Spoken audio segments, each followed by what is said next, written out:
का मौका दिया। एक जना और। अध्यक्ष महोदय, राजस्थान की यशस्वी सरकार ने और हमारे प्रदेश के यशस्वी मुख्यमंत्री जी ने और उप मुख्यमंत्री जी और वित्त मंत्री आदरणीय दिया कुमारी जी ने कल जो एक बजट पेश किया, मेरे हिसाब से इस सदन में बोलने को कुछ बचा नहीं है।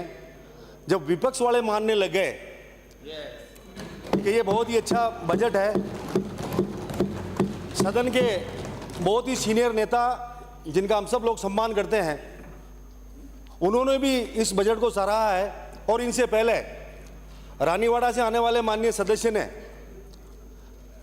अपने भाषण में यहाँ कहा है कि इतनी जल्दी क्या थी इस सरकार को इस तरह का बजट पेश करने की, क्योंकि इन लोगों ने ऐसा बजट कभी देखा ही नहीं। माननीय अध्यक्ष महोदय, ऐसा बजट इन्होंने जब भी ये सरकार में आते हैं तब आपके सदस्य माननीय सदस्य ने बोला है क्या आप चुनाव में जाने वाले हो, चुनाव की वजह से ये बजट पेश किया है, क्योंकि आपने ऐसा बजट कभी देखा ही नहीं है। आपने जब भी बजट पेश किया है इस तरह का बजट, चुनाव में जाते समय लास्ट के समय में 5वें वर्ष में आप ऐसा बजट लाते हैं और वो धरातल पर नहीं उतरता है, केवल घोषणा होती है। इस सदन से मैं पिछली बार भी इस सदन में था, आपने सारी केवल थोथी घोषणाएं करी है, एक भी घोषणा आपकी धरातल पर नहीं उतरी है।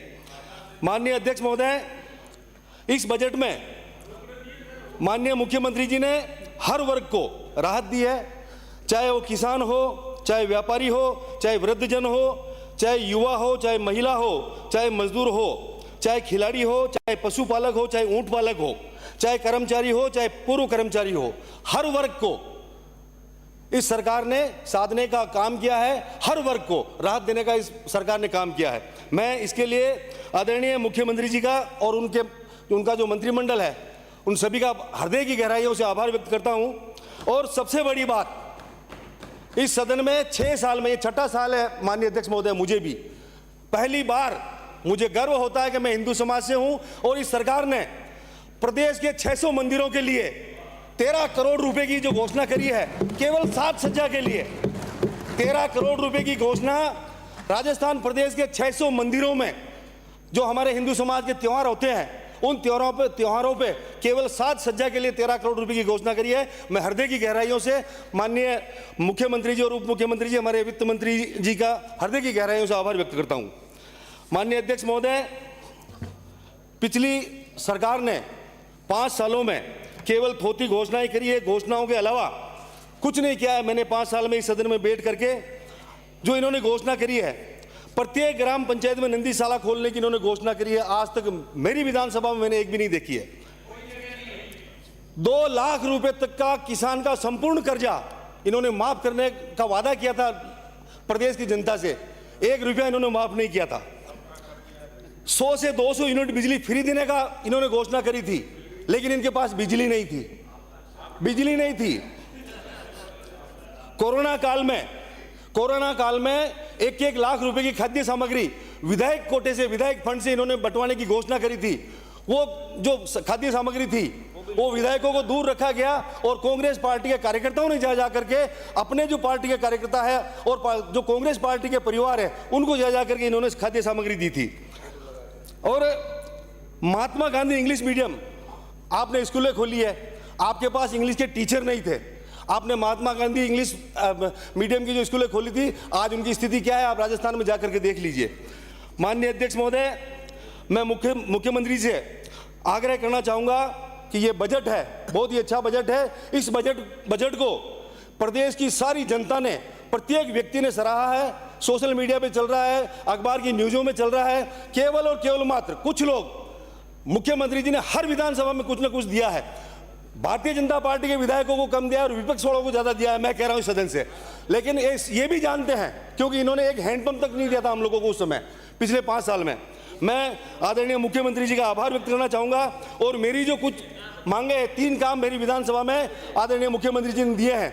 मेरे एक गुर्जर समाज का अंतर्राष्ट्रीय तीर्थस्थल है सवाई भोज मंदिर, उस पर एक प्रेम सागर तालाब है, उसके सौंदर्यीकरण के लिए आपने जो फंड की घोषणा करी है उसके लिए मैं माननीय मुख्यमंत्री जी का आभार व्यक्त करता हूं।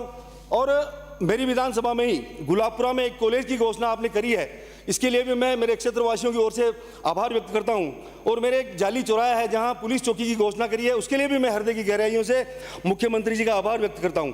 लेकिन कुछ काम मेरे बच गए हैं, मैं उनको आपके माध्यम से बोलना चाहूँगा। लिंकिंग ऑफ रिवर द्वारा माही जवई राजसमंद योजना की DPR बन रही है, उसमें भिलवाड़ा के बांधों को भरने की योजना आपने बनाई है। उसमें मेरा निवेदन रहेगा, दिवेर जो गांव है राजसमंद में, दिवेर से खारी नदी पैदा होती है और राजसमंद से जो माही पानी जाएगा उसमें मेरा निवेदन रहेगा, जो सरप्लस पानी है उसमें केवल 30-32 किलोमीटर की दूरी रहेगी। दिवेर में उस पानी को डाला जाए तो खारी बांध भी उसमें भरा जाएगा। खारी बांध अगर भरता है तो 200 किलोमीटर के हजारों गांवों के लाखों किसानों को फायदा हो सकता है। ऐसा मेरा आपके माध्यम से निवेदन रहेगा। बदनौर में भोजपुरा फीडर का काम पिछले 45 सालों से चल रहा है, वो अभी अधूरा है। मेरा आपके माध्यम से माननीय मुख्यमंत्री जी से आग्रह रहेगा कि भोजपुरा फीडर का भी एक बार आप अपने अधिकारियों को कह करके उसकी जांच करवा करके उस फीडर को पुनः चालू कराकर वहाँ की जनता को राहत दिलाने की कृपा करें। मेरी विधानसभा में चिकित्सा की स्थिति बहुत खराब है।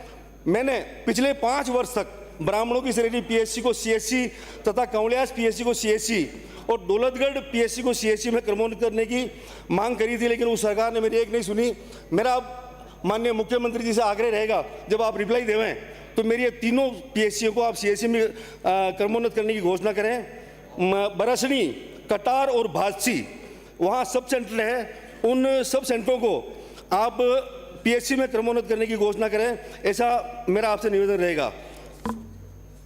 मेरी विधानसभा के उपखंड क्षेत्र बदनौर में, जो कि पूरा एरिया पहाड़ों पर बसा हुआ है, माननीय अध्यक्ष महोदय 21 पंचायतें वहाँ की पहाड़ों के ऊपर बसा हुआ पूरा एरिया है। वहाँ के छात्र छात्राओं को बहुत दूर जाना पड़ता है, ब्यावर या भिलवाड़ा। तो मेरा उपखंड क्षेत्र है, मेरा आपके माध्यम से मांग रहेगी कि बदनौर में इसी बजट में आप कॉलेज खोलने की घोषणा करें।